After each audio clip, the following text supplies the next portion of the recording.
Well, a very good evening and a warm welcome to our first edition of UBC News Tonight on this 26th day of January 2023. Happy Liberation Day. Now, before we delve into tonight's newscast, let's first take a look at the top stories of the night.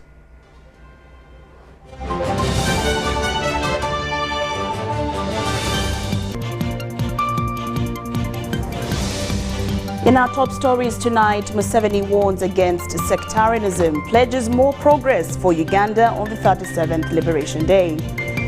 Government to receive atmospheric water generator from Sweden. 25% of the total global arable land faces desertification. And Paul Tergat impressed by Uganda's Game Connect project.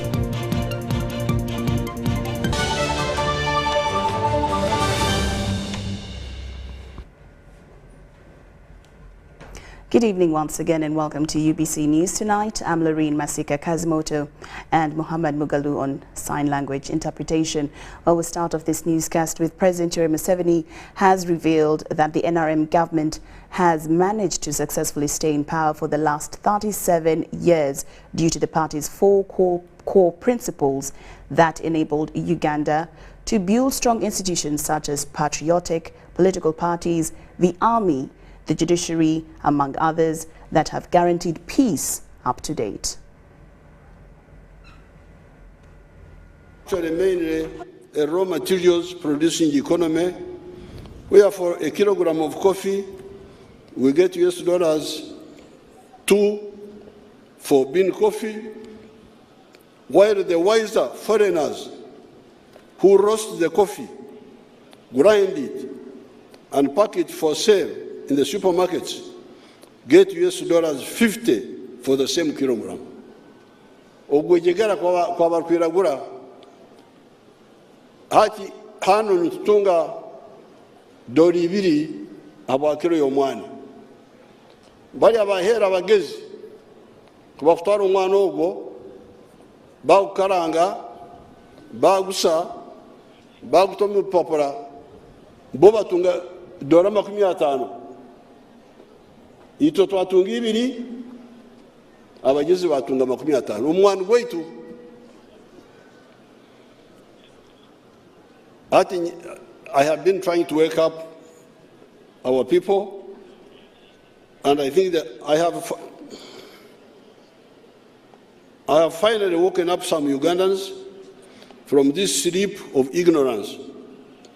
We are going to add value to more and more of our coffee and the other raw materials, cotton, maize, forest products, minerals, etc. This broad spectrum value addition movement will jumpstart our economy in a fairly short time to a $500 billion economy of $500 billion. I don't want to hear this economy of 48 billion, 50 billion, 60 billion. Ejo the economy of wejegezi. Abantu abarakutunda embire numanya kwisama rwimwe embire ibitoke byembire nabamanya banyoro embire nabazumanya hata umuntu atakumanya utakumanya kwisamarwa atunge embire azuguzondi oriyo wagure embire abantu yahisa nuyanyuke shande eshanda gihama amarwa gehamu waragi esente zona abantu yazitwara iwo tugarambire ati nimba shomese nimbajantinga orukise mbire orukinge mbire abantu yanyuke shande abantu yahisa marwa no kuteka jiwaragi mu kuteka abantu yagiteka for all products. Omwani, pamba, the raw material producer should be the one to make the final product. If we do that. A lot of achievements have been registered by the NRM, but some members of the public seem not to appreciate where the country has come from. Our reporter Ivan Kahwa had an interaction with former Prime Minister Dr. Ruhakana Rugunda on the 37 years of NRM, who urges that there is need to improve on the style of communicating government programs. The National Resistance Movement is celebrating 37 years ever since a team of fighters led by Yoweri Kaguta Museveni took over power in 1986. There is transformation in the education sector, where Ugandans are now able to access free education at primary, secondary and university levels. Our education system is being geared to being practical so that people after university do not have to depend on jobs from government or jobs by the private sector, but they can on their own embark on innovative ways of creating opportunities, of even not only employing themselves, but also employing others. The admission of the DR Congo to the East African Community Bloc is also an achievement that will support trade among member states. So this has been spearheaded by the NRM government and by our president, and it is for the benefit of all of us. The road infrastructure network in Uganda has reduced the cost of doing business. The main roads in the country are well connected. This saves time, saves fuel, it expedites doing business, and therefore injects a big dose in the development process. The country is now well positioned with a strong defense force that is mandated to defend the country from external invasion. That's why Uganda is peaceful. And I would like to, there is no war we cannot fight here in our country. Any type of war, we shall fight it. We have the capacity and the motivation. However, there has been public outcry in cases where security agencies are involved in torture allegations, abductions and abuse of human rights. Must be followed, truth established, and those culpable dealt with. So there is no question of compromise about respect for human rights. We must all respect it. The National Resistance Movement respects that. The President definitely does and has spoken about it a number of times. And all of us should go out of our way to stop abuse of human rights. In the 37 years of NRM, Uganda Airlines was restored. A Uganda satellite was launched. Kira Motors vehicle production launched. HIV/AIDS contained under various programs of sensitization, and drilling of wells for oil launched. Dr. Ruhakana Rugunda argues that for the public to appreciate the success of NRM, there needs to be proper mode of communication. Sometimes the information we give is inadequate or is incomprehensible or is too complicated. Actually, one of the problems in the government is poor communication or lack of effective communication. Let's reverse that. Ivan Kahwa, UBC News. Though he is not among the 41 historical founders of the NRM that attacked Kabamba barracks with 27 guns, retired Major General Jim Muhwezi, who doubles as a security minister, joined the NRA liberation struggle in 1982 with a batch of students who had just finished their third-year final exams at Makerere University. The group of elite students that joined that year energized the ragtag NRA rebel outfit. In this exclusive interview, Major General Jim Muhwezi attempts to explain the dilemma at the time that compelled many of the elite students in 1982 to join the NRA Revolutionary Rebel Group to topple what the revolutionary leader Yoweri Museveni described as dictatorial and tyrannical regimes.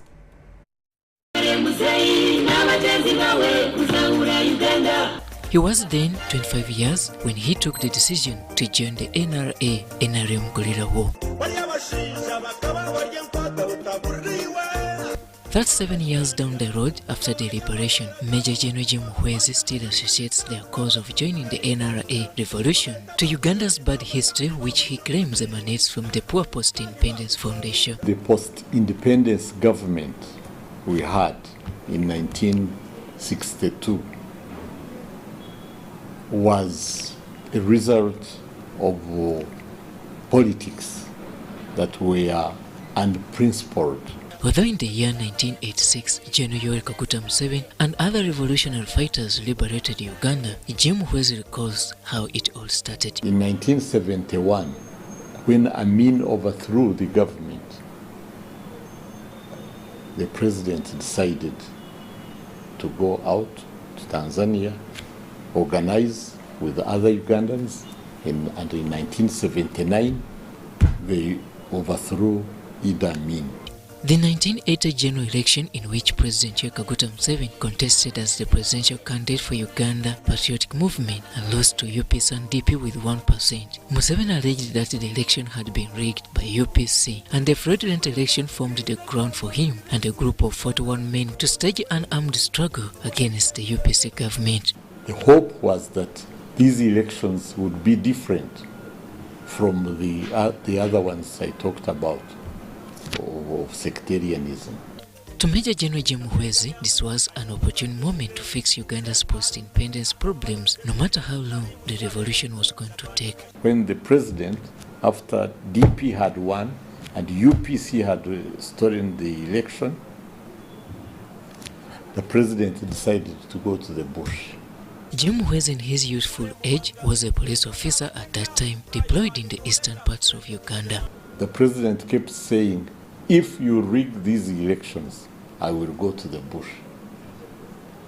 I was then in security. I was a police officer in Mbari. But we could hear, and most of the young people were following what he was saying. This was an opportune moment for him and others to lead a liberation struggle against the dictatorial regime. There was a DP force, a UPC force. Now they were creating a third force. And it was really very, very attractive to young people. For the likes of Jim Muhwezi and David Segesa, they had no option other than joining the battlefield. I was an OC station in Mbari. And I was with General Tinyafuza in the same station. However, none of the two knew what the future was holding. We were supposed to be killed, and we decided to fight it out. So we grabbed the guns and fought. They killed one of us, 3 of us escaped. I went to present-day UMI. It was then called IPS. My cousin was there. I slept there. In the morning, I dressed like a woman and passed through the soldiers, actually, and escaped. But why was it inevitable for them to see the end of the struggle? It is a question I passed to him. Because we did not believe that Uganda should go on. When he joined the struggle with others in 1982, he had no military experience, but he had the conviction and was never scared of the bush life. We knew that it was going to begin small, but so long as the cause is popular, it was definitely going to catch like wildfire. But how organized was the NRA back in the bush? We had our resistance committees, even here in Kampala. there was a government, but we had an underground government. Jim Muhwezi says the greatest mistake done by Dr. Milton Obote was to appoint Smith upon Achak as chief of staff after the death of Wito Joe. He could not trust Acholi. There was Tito Kero as the army commander. He could not appoint a senior officer, Basilio Kero or Obonyo, to be to be chief of staff when Wito Joe died.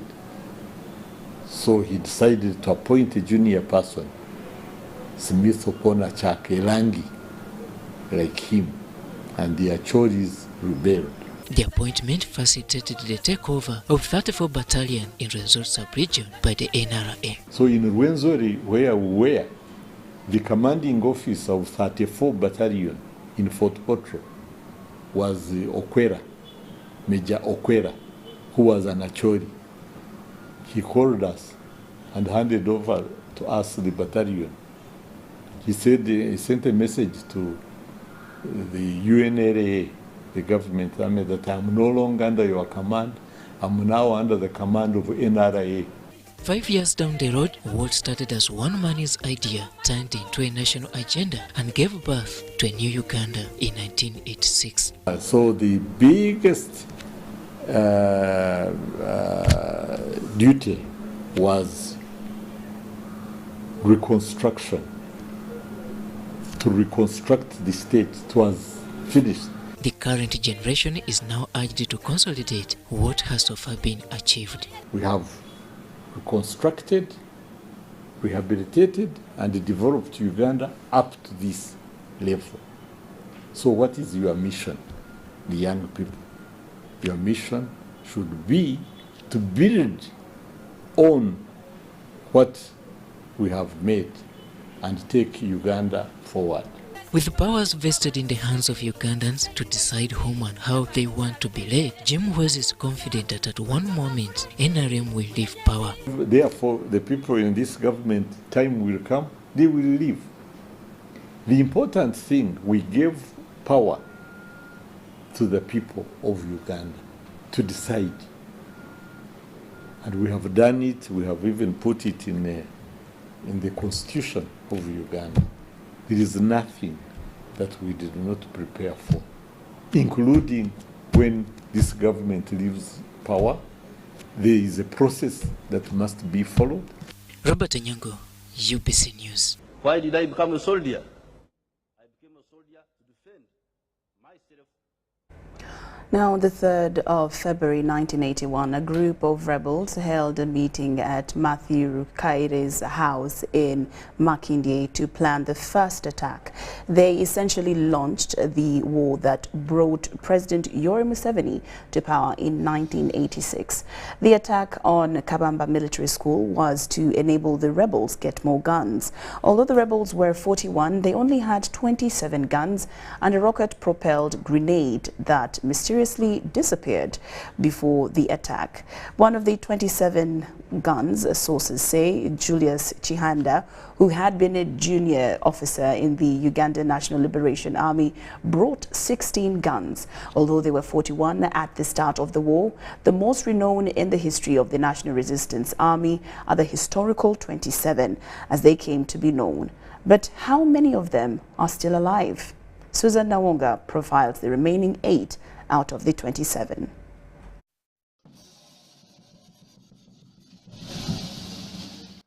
Of the 27, only 8 are still alive. These include General Yoweri Kaguta Museveni, Brigadier Julius Chihande, Colonel Fred Mwesigye, Brigadier Andrew Lutaya, Jack Muchunguzi, President Paul Kagame, Colonel George Mwesigwa, and Colonel Charles Tusime Rutarago. While Museveni and Kagame remain presidents of Uganda and Rwanda respectively, the rest of the 8 either retired or remain in the lower ranks and less influential positions. President Paul Kagame. Kagame, a Tanzanian-trained spy, was a refugee in Uganda at the time he joined Museveni's Front for National Salvation.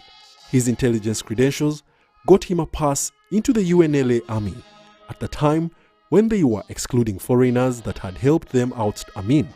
However, as Museveni went to the bush, Kagame was right there, Out of the bush, Kagame still worked as an intelligence chief.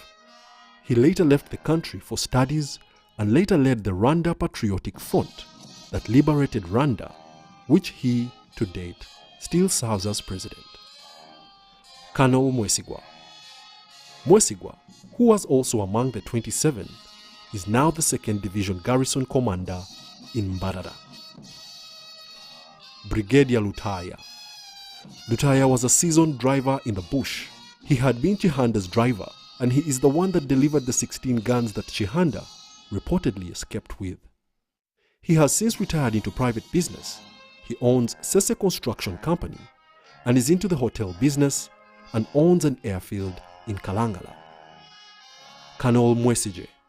As early as 1981, when the rebels were about 200 to 300, organized in 6 units, Mwesige was already a commander leading one of the units called Nkuruma.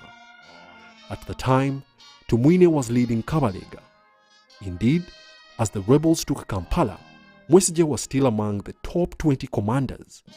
He has since served as the general manager, Luwero Industries, and the managing director, National Enterprise Corporation, NEC, the trading arm of the UPDF. He currently represents the people of Kabura County in Nyabushozi in Parliament. Muchunguzi. He had joined Fronasa during the war against Amin. In the bush, he was the commander of the fierce Mondlane unit but left mysteriously. Muchunguzi, who is the brother of Major General Fred Mogisha, the former force commander, African Mission in Somalia, AMISOM, worked for the Coffee Marketing Board and later as a security officer in the Uganda Revenue Authority. Brigadier Chihanda. Chihanda also fought under Museveni in Fronasa. When Amin was ousted, he went to Monduli for further military training. From Monduli, Chihanda would end up at Gulu Military Barracks. When Museveni announced the war, Chihanda escaped with 16 guns that were part of the 27. He was very close to Salim Saleh, the president's brother, that became his best man. Today, Chihanda is an attaché in Uganda's embassy in Saudi Arabia. Kano Rutarago. Kano Rutarago is currently the Commander Royal Guards, a force that ensures security of all cultural institutions in the country.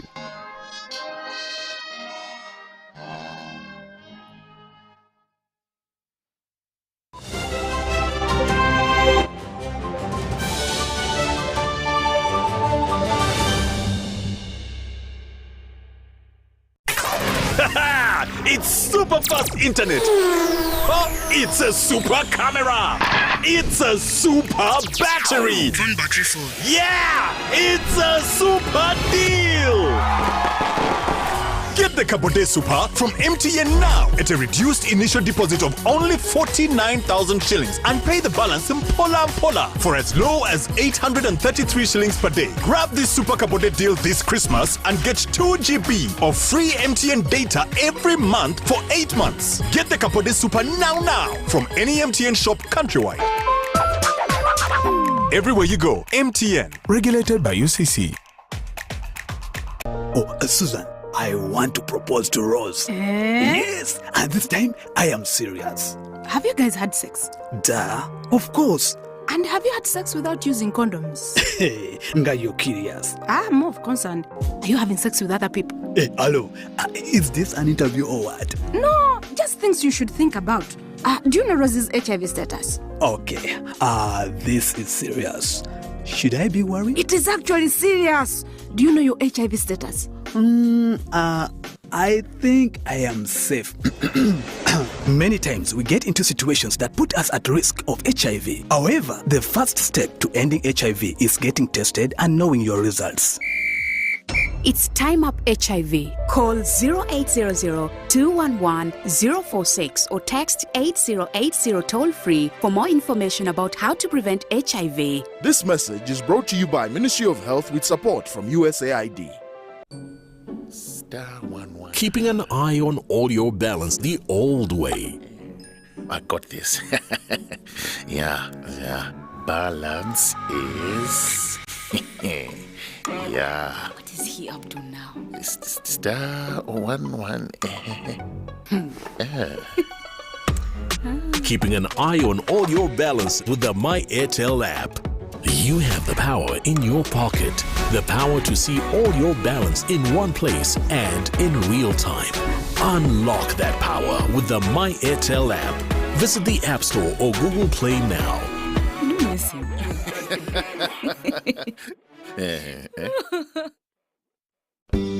At Timex Nutrition Center, we advise you on the right foods to eat, exercise profile to adopt, and lifestyle strategies which are compatible to your blood group and genotype. This empowers your body to prevent and treat many diseases like diabetes, blood pressure, arthritis, ulcers, obesity, and many others. For more information, find us at our head office in Kampala on Nassa Road, Conrad Plaza, 2nd floor, or call 0758 819 952 or 0778 288 361. We also have other branches in Bara and Jinja.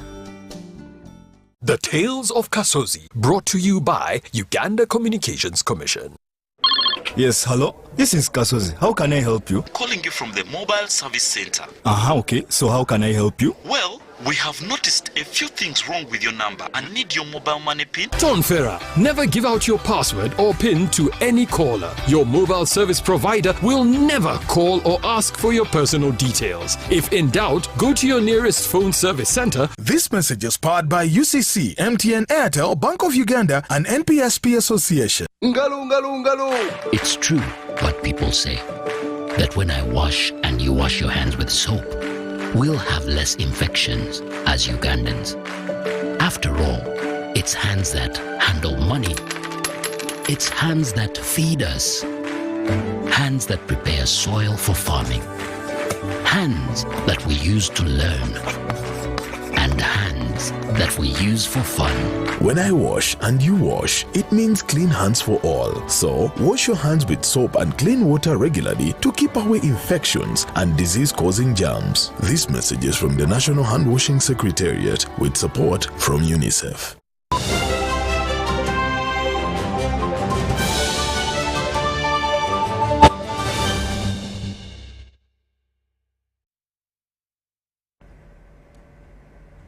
Welcome back from that break. We're glad that you're still with us.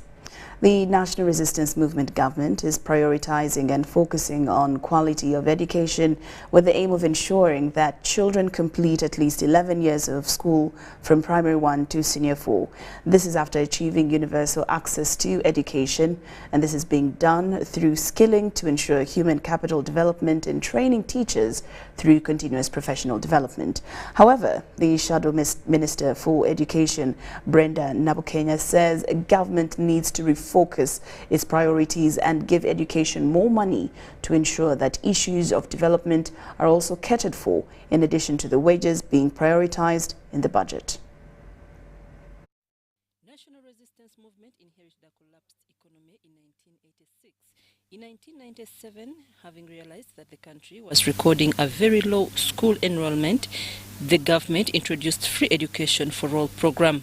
The policy was to ensure that many Ugandan children are registered and enrolled in schools to at least have access to basic education. This program led to increase in school enrollment by 77% from 2.2 million in 1986 to 5.6 million in 1997.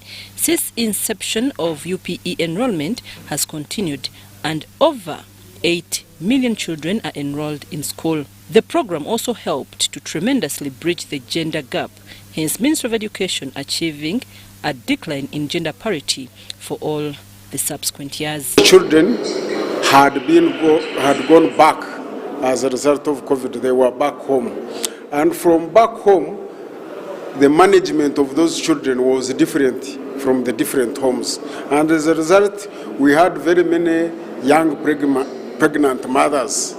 So this in one way or another discounts the achievements that we had planned to achieve. It was resumed. The development is on the upward trend, and the enrollment is very high. Fortunately, young mothers were allowed to give birth and go back to school, so this is a plus on the Education Ministry. And President Yoweri Museveni started upskilling the Girl Child program under State House, and a big number of girls have benefited.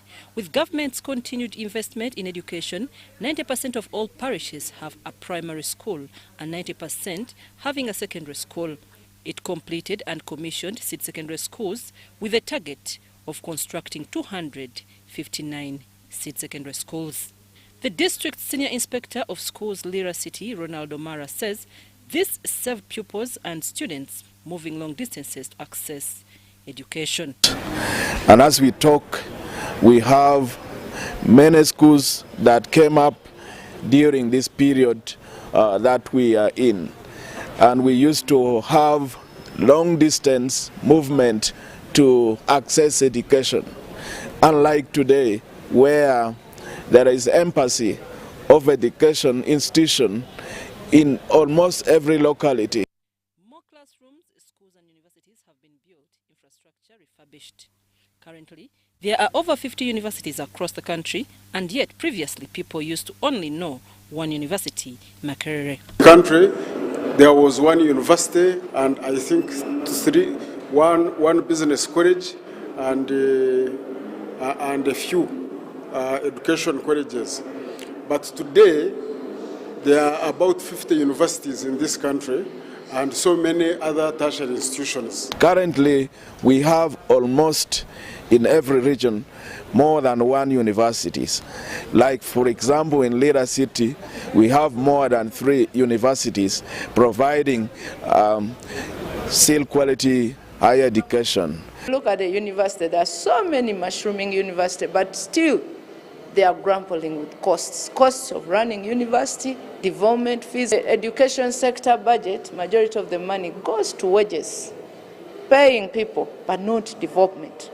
Some education services have also been digitalized to improve service delivery, efficiency and effectiveness. The inspection sector where I belong, of late we have e-inspection, where next time we shall be undertaking electronic inspection, which is going to simplify our work and provide accuracy. Education stakeholders appreciate good policies being introduced, like one to regulate school charges, but they urge government to implement, while others call on the Ministry of Education to act on the issue of homosexuality in schools that is tarnishing the name of the sector. Many parents have got concerned that it could be something which is good, but it can end on papers. The emphasis is on implementation of such very important initiative in terms of policy to regulate school fees payment. Homosexuality in our schools, and as on the floor of Parliament we have already requested the Ministry of Education to step in, submit a report, we debate and look for a solution for this vice that may derail and spoil all the 37 years achievements. The Shadow Minister for Education, Brenda Nabokenya, wants government to prioritize the budget for human capital development, increase the number of needy children beneficiaries under the Students' Loan Scheme. We have a students' loan scheme in this country, which we could substitute for government sponsorship for the needed students who have good grades. But for this financial year, actually, this year, only 675 children were taken up as qualified to acquire loans to study at tertiary level. Making budget cuts for education. You cannot have education without inspection. If you cannot even procure motorcycles for inspectors at local level. I'm Nafka Farida, reporting in Kampala. Thank you, Namfuka Farida. Now, as the country commemorates the NRM's 37th liberation, UBC's Robert Onyango caught up with NRA Bush War child soldier Sergeant Jitam Musoke, RA 54262, who has been in and out of prison over the last decade. He was abducted and forced to join the NRA guerrillas as a child, fought Alice Lakwena's Holy Spirit movement alongside RPA in Rwanda, and later Masika in DR Congo. Now, in this exclusive interview, he narrates his life in the bush and the post-NRA bush war psychological trauma for attempting to speak the truth in the fight against corruption in the army that was characterized with the staffing of ghost soldiers on NRA, later UPDF payroll. We have the details. This is Sergeant Gita Musoke, a born of Migade Matuga, Wakiso district in 1969. He was a student at Migade Primary and Secondary School up to Senior 1 when he was abducted and joined the NRA rebels fighting the dictatorial regime of Dr. Apollo Milton Obote on December 19, 1983. They are told that even you go back at your parents, you are not going to be survived or at our area. There were 6 children coming from school that fateful day when they were abducted at around 5 p.m. According to Gita, they met about 7 armed soldiers dressed in Obote government army uniform, but later came to find out they were Museveni's NRA rebels. Sergeant Gita was 14 when he was abducted, while his other colleagues were 12 and 15 years. They were told in the Luganda dialect that they were taking them to the bush on account that they were in a danger zone and would be killed if they remained at home. Deep in the jungles of Luwero Triangle, they were taken to the bush in Gombe, where they found about 400 armed fighters aged between 18 and 19 years. They were welcomed and integrated into the armed struggle. Sometimes we sit down and they preached us what is the motive of the war. Even President Museveni was sitting down and say, today is going to meet such a camp, Lutamaguzi, Abdul Nasser, by myself I was in Abdul Nasser. We going to meet all Chukunyua, where then President as a rebel leader told us, and what he has gained from where he has been in Kenya, what he come and brief us. Sergeant Gita trained for only 2 months at the age of 14, part of his bush war experience. He was often assigned on operations to capture guns in Chadondo, Mpiji, Mukono, Bulemezi, Matuga and Buwambo areas. Our mission was to see that we come and capture Kampala and we chase away the bad regime. But who was the daily planner of the war? The boss mostly was Afande Sale, Afande Rwejema, Sejusa. Those were the top leaders. Often arbitrary arrests, detention without trial, human rights violation, and the rigged 1980 elections have been cited as the major factors that compelled President Museveni and his other colleagues to stage an armed rebellion against the UPC government. However, Sergeant Gita says while in the bush he realized something far-fetched from the usual narrative. Election, it was just a mere say, but it seems he hates those people according to what they were leading the government in a tribal way, killing Ugandans, what. While in the bush, he received information that both of his parents had been killed by the UNLA government soldiers on account that they were offering shelter to the NRA, NRM rebels. But the bad news didn't stop him from pursuing his dream to liberate the country on January the 26th, 1986. President Museveni escaped. Now the troops of Kodwa, they invaded the area and killed the 18 elders, including my 2 parents, my father and my mother. And they buried them at a mass grave where at Mabanda. Like many who died in the armed struggle, Gita's 2 friends he joined with didn't live to see the liberation and capture of power on January the 26th, 1986. They died in the bush.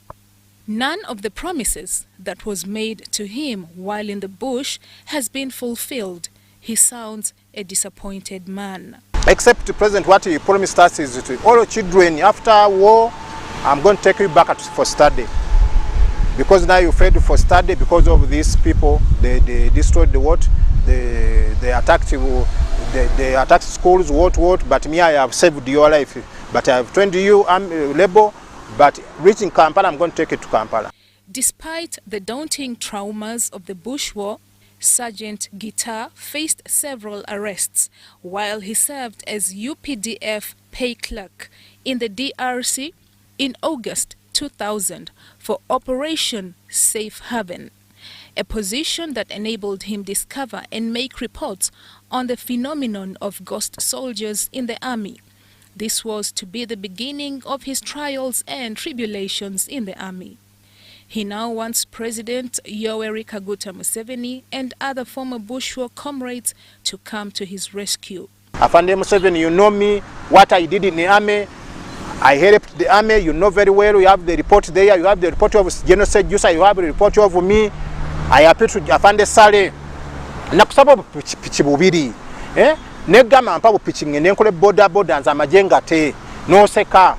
Naina abana bangene batasoma. President Museveni, genocide, Afande Kaine Rugaba. Emyaka jina 37. Mujukira abalwanyi. At least one day. Mugamenti wanti kapeeka. Mugamenti wanti oba chikandwa. Mumitinge ku baana. Abana je bali balamu, but they are suffering.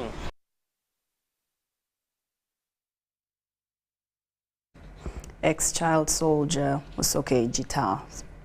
Now, on every 26th January, Uganda celebrates Liberation Day, a day when the National Resistance Army, led by General Yoweri Kaguta Museveni, captured power in 1986. Now, we interacted with people in downtown Kampala about this day, and many seem not to be aware that today is a public holiday. Some say that economic complications cannot allow them to celebrate this day.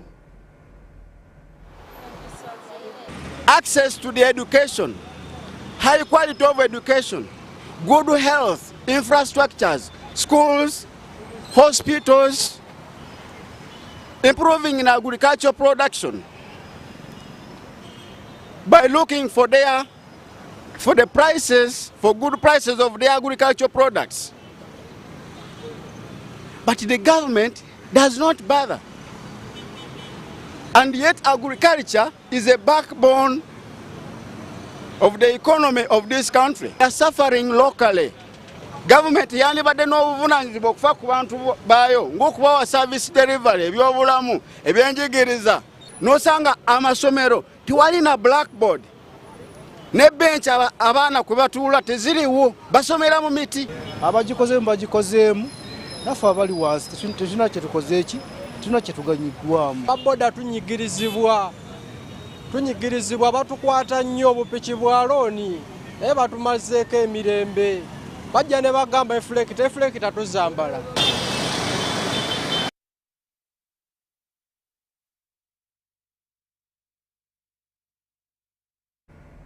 NRM party diehards and leaders of mobilization groups have implored the party to stride towards development. They, however, cited corruption and mafia as the key factors blocking service delivery to Ugandans. The remarks were part of NRM party's 37th Liberation Anniversary celebrations. Support of members and a firm foundation are a must structures for any political party to triumph and dominate opponents. This is further backed by mobilization and pressure groups that traverse places to seal this overwhelming support. Team Thara YKM is one of NRM Party's mobilization groups. As the NRM Party celebrates the 37 years of liberation, Team Thara YKM Eastern Region Coordinator Ezra Watua applauded the party's achievements in the past decades. During that time, there was wars, kidnapping in that past government of UBC and others. People used to just come, they could just kidnap your wife, do that sexual harassment from there, while even ordering you to be clapping the hand. When we look at the roads, when we look at electricity, when we look even at the buildings, when we look at the schools, education sector, health sector, there is things that have been done. However, Watua hints on what could have blocked and slowed down service delivery. Implementation and how the system can run. for the service to reach the grassroots-based people, it is still a problem. And mafiaism has become a problem in the country, whereby it is making NRM government to lose every day, day and night. I've been getting a number of information from our people. Even you use your own fuel, you use your own facilitation, you facilitate yourself to go on the ground and find the truth about the matter. But once you say that you bring and report this information to the responsible authorities or ministries, you find that there is a challenge of hindering that information to reach. Infrastructure development is greatly considered under NRM leadership, as roads, health facilities, learning institutions, to mention but a few, have been put in place. However, government is required to extend more of these services to other areas, as the chairperson of Jandira Village, Kayabwe Town Council, Katonga, where the NRA bush war took place, Herbert Kakomo states. I only appreciate one thing, but according to the standard, it would not even be in that way. The technical, which was established at Katonga by President Yoweri Museveni. However, if you look at that technical, it would not even be like the way it looks like, because the technical itself still lacking so many things, resources, water. Ivan Juko, Wycliffe Mudach for UBC. The challenges of water scarcity in the rural and hard-to-reach areas across the country will come to an end following the introduction of the atmospheric water generator from Sweden to the Ministry of Water and Environment. The equipment that harnesses water from the atmosphere using high condensation technologies has been introduced to the Permanent Secretary, Ministry of Water and Environment, Alfred Okot Okidi.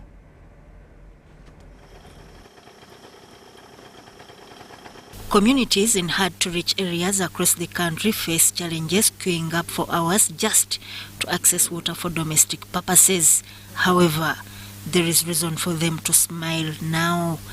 This follows the introduction of the atmospheric water generator equipment from Sweden that can condense and harness water from the atmosphere up to a tune of 400,000 liters a day. This technology has been introduced to the Permanent Secretary, Minister of Water and Environment, Alfred Okot Okidi, at the ministry's headquarters at Luzira. Kids and all women carry water, but we have a water source where no one needs to carry water. We can provide water locally, anywhere in the country, to the sky. And you know, the water in the sky is unlimited. So we don't need any pipes, no boreholes, and it's absolutely without any toxin. Anders Anderson said the technology will help communities to have water sources cheaply, and said people will not need any more boreholes and will also support schools, health centers, among others, in the rural areas. The Permanent Secretary, Minister of Water and Environment, Alfred Okot Okidi, welcomed the technology. The MOU, we clearly capture the pilot phase and what we are going to do after the pilot phase on successful trial, because to me, if it is successful, it is a game changer. This was in a meeting at the ministry headquarters in Luzira, and said they have agreed to first pilot the technology and basic on the success, cost benefit and quality issues that makes it superior. To have a clean and reliable water source in the country. Yes. That is what the government has committed to do. And I think it is what the president also promised the people of Uganda when he was launching his manifesto. So Okot Okidi, however, encouraged the general public to remain calm, saying the ministry is working tirelessly to overcome the challenges of water scarcity, especially in the drought season.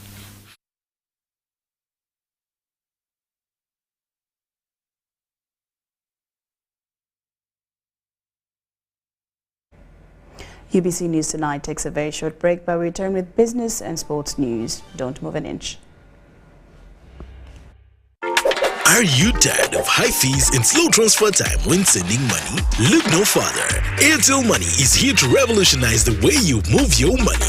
We have revised our rates, and now sending money from Airtel to other networks in Uganda, East Africa, and to the rest of the world has never been more affordable.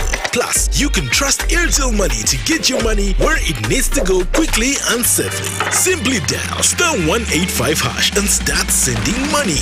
Switch to Airtel Money today and experience unbeatable rates and top-notch services for all your local and international money transfer needs. Airtel Money. Instant, secure, borderless.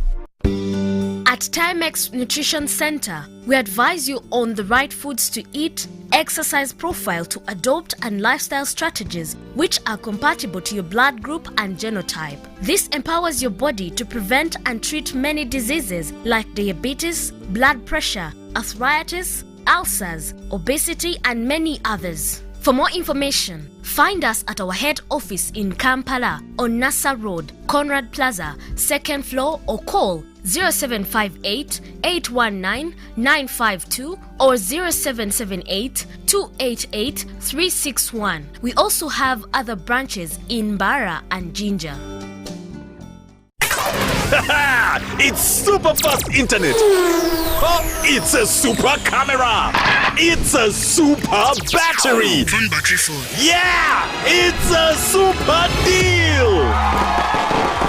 Get the Kabode Super from MTN now at a reduced initial deposit of only 49,000 shillings and pay the balance in Pola for as low as 833 shillings per day. Grab this Super Kabode deal this Christmas and get 2 GB of free MTN data every month for 8 months. Get the Kabode Super now from any MTN shop countrywide. Everywhere you go, MTN. Regulated by UCC.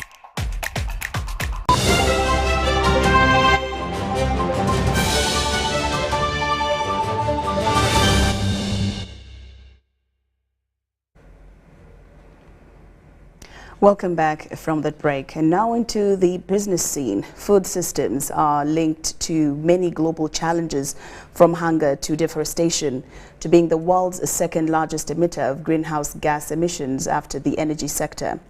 Now, what if we reverse that role instead and realize the true potential of transforming food systems to net zero, nature positive, and that nourishes all? Issues of climate-smart and regenerative agriculture have been center stage as a cross-section of agriculture stakeholders convened by Sasakawa Africa Association meet in Kampala, Uganda, to strategize for improving the agriculture sector to counter threats of food security and increasing poverty levels in the region. Measures designed to put farmers at the center of agriculture production can improve crop yields and turn farmland and pastures into carbon sinks, reverse forest loss, optimize the use of nitrogen-based fertilizers, and rethink global and local supply chains to be more sustainable, reducing waste. This is regenerative agriculture. The idea of regenerative agriculture is that we should try to put back the soils to become healthy so that we can produce food that can support us in a profitable manner, but at the same time you are maintaining that soil for your posterity. A soil scientist at Macquarie University at the Department of Agriculture Production, Professor Peter Ibanyat, is scared by the current food production systems and population explosion, which he says are responsible for the increasing land degradation. And that problem comes because in our soils that we have, organic matter is what is very important, and that comes from all these manures, the crop residues that we apply and so on. But now that is also very little going back into soils, and with that the fertility of the soils has actually gone down. Opening the annual agriculture symposium, the Commissioner of Crop Protection at the Ministry of Agriculture, Animal Industry and Fisheries, Stephen Tibeijuka, expressed government desire to improve lives of the smallholder farmers through intensive and extensive farming systems. Government has appreciated that small-scale farmers cannot be the only ones supported. So when they produce, at times there have been challenges of market. But now government under His Excellency's guidance, have said no. We need to involve also the large-scale commercial farmers. The country director Sasakawa Africa Association, David Wazemba Waitaka, says that this organization has developed a 5-year agriculture development plan, spearheading regenerative agriculture, nutrition-sensitive agriculture, and market-oriented farming. Incorporating production at a level of regenerative agriculture, how do we ensure that farmers produce what is necessary, what yields most, and what could be, what feeds the soil better. So we're trying to make sure that that happens. The second aspect is trying to make sure that the markets, what they produce is relevant for the market. Through natural climate solutions, food systems can contribute up to 37% of climate mitigation needed to reach 2030 climate targets. One thing we have done at Sasakawa is to make sure that whatever farmers are producing, we have the market. That's why we always start by doing the market survey. That will inform us which enterprises are required by the market. Countries, companies and farmers are taking big bet strategies to unleash regenerative farming. Business in downtown Kampala remained operational as the country was marking the 37th Liberation Day. Traders that our news crew interacted with appealed to the government to create more job opportunities for the youth, saying that conditions forced them to work despite it being a public holiday.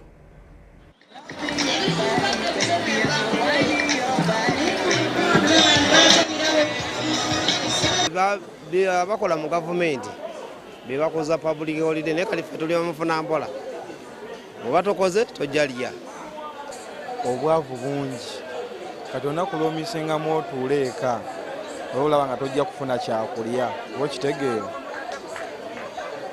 kati kyensonga lwaki buli lunaku tuba tulina okubeerawo nga tukola kebe public holiday tulina okubeerawo. Tusaba abazadde bajje bagule naye ebintu byo byalinyeemuko kabeeyi naye nga si bbeeyi nti oba yapaaluuse nnyo kusinziira ku bibaddewo omwaka oguwedde naye nga bbeeyi yasigadde nga zikakkamumu naye nga byalinyeemuko kalukusi. Ekirina okukola obulungi kwongera kutukulyetingirawo mirimu kuba ebbula ly'emirimu lingi nnyo muno lingi. Abavubuka bangi mwebali tebalina mirimu kati ebbula ly'emirimu lingi balina kwongera tukulyetingirawo mirimu.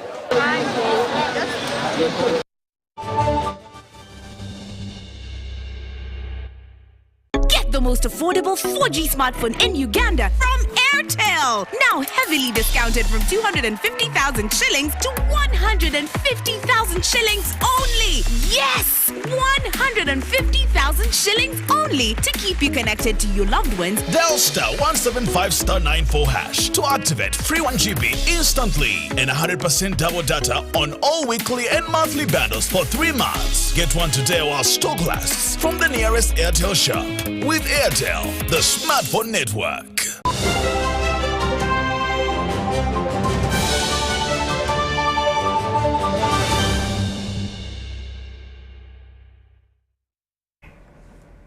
And now into sports. The second edition of the Game Connect Annual Sports Gala has climaxed at Worldview Primary School in Lamour District.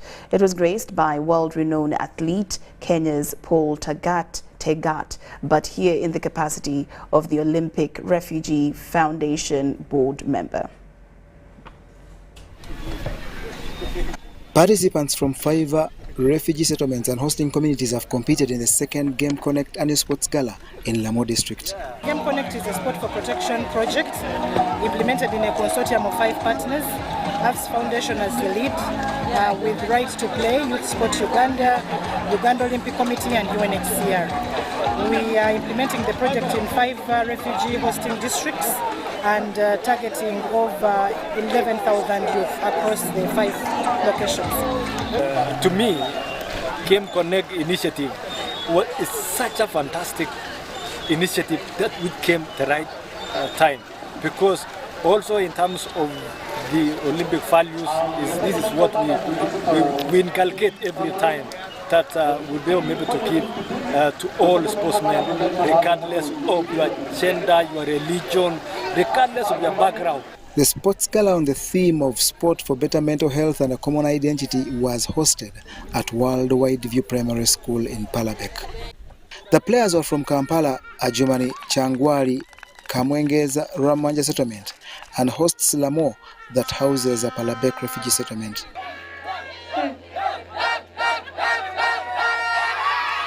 The netball competition was won by Kampala that remained unbeaten throughout. In football, Ajumani, by virtue of a better goal difference, edged all others after a round robin.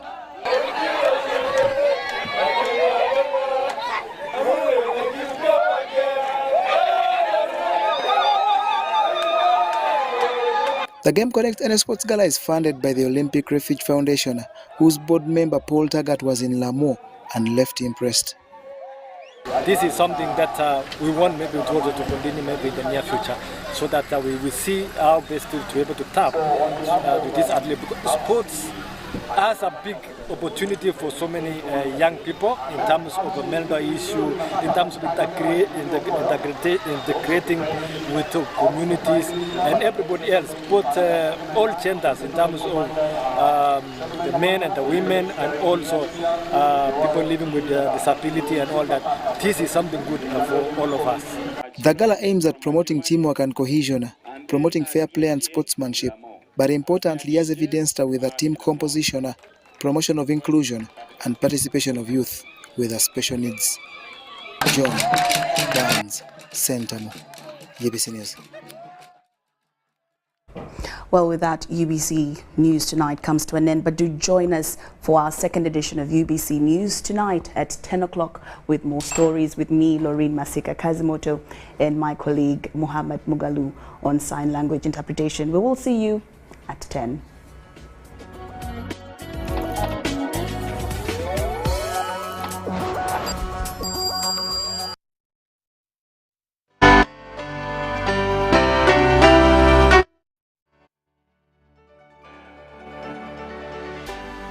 UBC, inspiring Uganda. Are you tired of high fees and slow transfer time when sending money? Look no further. Airtel Money is here to revolutionize the way you move your money. We have revised our rates, and now sending money from Airtel to other networks in Uganda, East Africa, and to the rest of the world has never been